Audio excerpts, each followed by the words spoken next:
नमस्कार, आप देख रहे हैं इंडिया न्यूज। मैं हूं आपके साथ सरिता तिवारी। करते हैं खबरों की शुरुआत। प्रधानमंत्री नरेंद्र मोदी बिरसा मुंडा की जयंती पर जनजातीय गौरव दिवस समारोह में शामिल हुए। भोपाल के जम्बूरी मैदान में कार्यक्रम का आयोजन किया गया है। यहां आदिवासी कलाकारों ने पारंपरिक नृत्य के साथ उनका स्वागत किया। मंच पर प्रधानमंत्री को झाबुआ से लाई गई आदिवासियों की पारंपरिक जैकेट और डिंडोरी से लाया गया आदिवासी साफा भी पहनाया गया है। इस दौरान पीएम मोदी ने आदिवासी समाज को संबोधित करते हुए कहा कि आज पूरे देश के लिए बहुत ही बड़ा दिन है। आज भारत अपना पहला जनजातीय गौरव दिवस मना रहा है। आजादी के बाद देश में पहली बार इतने बड़े पैमाने पर पूरे देश के जनजातीय समाज की कला, संस्कृति, स्वतंत्रता आंदोलन और राष्ट्र निर्माण में उनके योगदान को गौरव के साथ याद किया जा रहा है। मेरा यह अनुभव रहा है कि जीवन के महत्वपूर्ण कालखंड को मैंने आदिवासियों के बीच बिताया है। पीएम मोदी ने कहा कि धरती, खेत, खलिहान किसी के नहीं होते हैं। अपने मन में गुमान करना व्यर्थ है। ये धन दौलत कोई काम के नहीं है और इसे यहीं छोड़कर जाना है।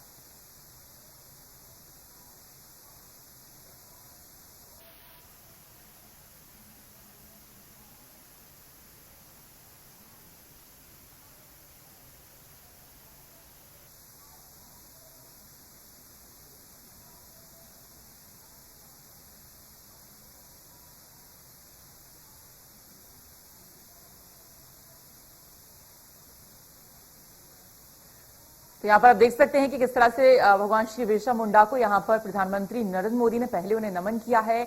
इसके अलावा आप देख सकते हैं अगली तस्वीर में किस तरह से यहाँ पर आदिवासी जो वहां पर प्रदर्शनियां थी उनको प्रधानमंत्री ने देखा एक करके। और इसके बाद आप देख सकते हैं किस तरह से आदिवासी लोगों ने, इस वर्ग ने यहाँ पर प्रधानमंत्री का जोरदार स्वागत किया। फूलमाला पहनाकर स्वागत किया है और जो वहां की पारंपरिक जैकेट होती है और जो पगड़ी होती है वो पहनाकर यहाँ पर पीएम मोदी का आदिवासियों ने स्वागत किया। तो आदिवासियों के रंग में रंगी यहाँ पर प्रधानमंत्री नरेंद्र मोदी दिखाई दिए हैं। वहीं इसके अलावा प्रधानमंत्री मोदी ने इस बीच एक तीर भी चलाया जो कि आदिवासी चलाते हैं। तो वही तीर ये है जो आप यहां पर देख रहे हैं प्रधानमंत्री को चलाते हुए। और इस दौरान आपको बता दें इस कार्यक्रम में आदिवासी नृत्य का भी आयोजन किया गया। जोहार मध्य प्रदेश, राम राम, सेवा जोहार। मोर सगा जनजाति बहन भाई ला स्वागत जोहार करता हूं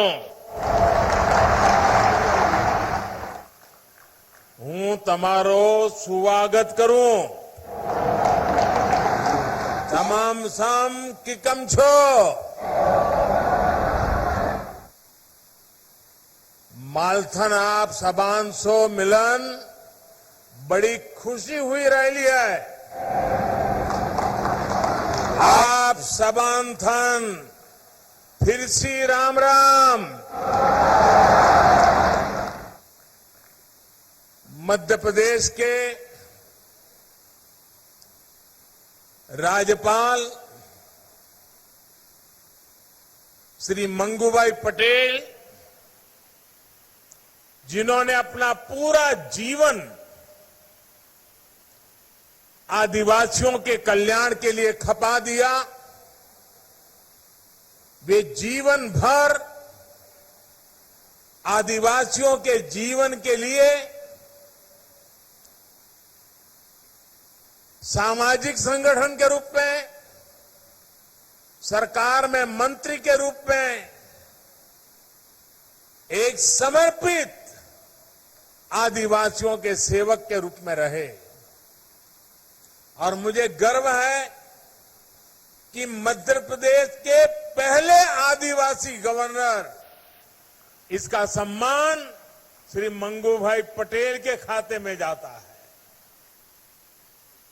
मंच पर विराजमान मध्य प्रदेश के मुख्यमंत्री श्रीमान शिवराज सिंह चौहान जी, केंद्रीय मंत्रिमंडल में मेरे सहयोगी नरेंद्र सिंह तोमर जी, ज्योतिरादित्य सिंधिया जी, वीरेंद्र कुमार जी, प्रहलाद पटेल जी, फगन सिंह कुलस्ते जी, एल मुरुगन जी, एमपी सरकार के मंत्रीगण, संसद के मेरे सहयोगी सांसदगण, विधायकगण और मध्य प्रदेश के कोने कोने से हम सभी को आशीर्वाद देने आए जनजातीय समाज के मेरे प्यारे भाई और बहनों,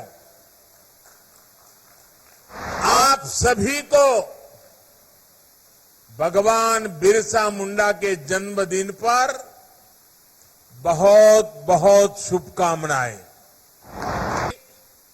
स्वतंत्रता आंदोलन और राष्ट्र निर्माण में उनके योगदान को गौरव के साथ याद किया जा रहा है, उन्हें सम्मान दिया जा रहा है।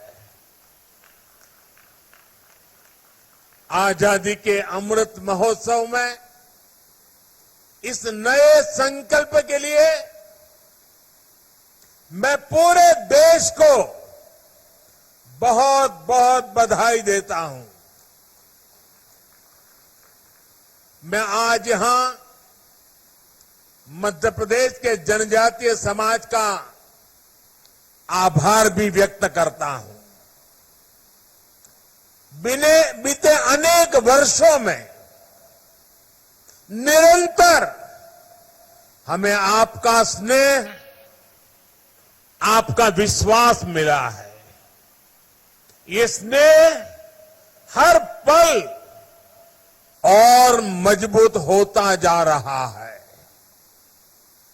आपका यही प्यार हमें आपकी सेवा के लिए दिन रात एक करने के लिए प्रेरणा देता है, ऊर्जा देता है।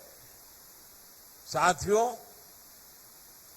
इसी सेवा भाव से ही आज आदिवासी समाज के लिए शिवराज जी की सरकार ने कई बड़ी योजनाओं का शुभारंभ किया है। और आज जब कार्यक्रम के प्रारंभ में मेरे आदिवासी जनजातीय समूह के सभी लोग अलग अलग मंच पर गीत के साथ, धुन के साथ अपनी भावनाएं प्रकट कर रहे थे, मैंने प्रयास किया उन गीतों को समझने के लिए, क्योंकि मेरा यह अनुभव रहा है कि जीवन का एक महत्वपूर्ण कालखंड मैंने आदिवासियों के बीच में बिताया है। आजादी के अमृत महोत्सव में इस नए संकल्प के लिए मैं पूरे देश को बहुत बहुत बधाई देता हूं। मैं आज यहां मध्य प्रदेश के जनजातीय समाज का आभार भी व्यक्त करता हूं। बीते अनेक वर्षों में निरंतर हमें आपका स्नेह, आपका विश्वास मिला है। ये स्नेह हर पल और मजबूत होता जा रहा है। आपका यही प्यार हमें आपकी सेवा के लिए दिन रात एक करने के लिए प्रेरणा देता है, ऊर्जा देता है। साथियों, इसी सेवा भाव से ही आज आदिवासी समाज के लिए शिवराज जी की सरकार ने कई बड़ी योजनाओं का शुभारंभ किया है। और आज जब कार्यक्रम के प्रारंभ में मेरे आदिवासी जनजातीय समूह के सभी लोग अलग अलग मंच पर गीत के साथ, धुन के साथ अपनी भावनाएं प्रकट कर रहे थे, मैंने प्रयास किया उन गीतों को समझने के लिए, क्योंकि मेरा यह अनुभव रहा है कि जीवन का एक महत्वपूर्ण कालखंड मैंने आदिवासियों के बीच में बिताया है। वीर दुर्गावती का शौर्य हो या फिर रानी कमलापति का बलिदान, देश इन्हें भूल नहीं सकता। वीर महाराणा प्रताप के संघर्ष की कल्पना उन बहादुर के बाद दशकों तक जिन्होंने देश में सरकार चलाई, उन्होंने अपनी स्वार्थ भरी राजनीति को ही प्राथमिकता दी। देश की आबादी का करीब करीब 10% होने के बावजूद दशकों तक जनजातीय समाज को, उनकी संस्कृति, उनके सामर्थ्य को पूरी तरह नजरअंदाज कर दिया गया।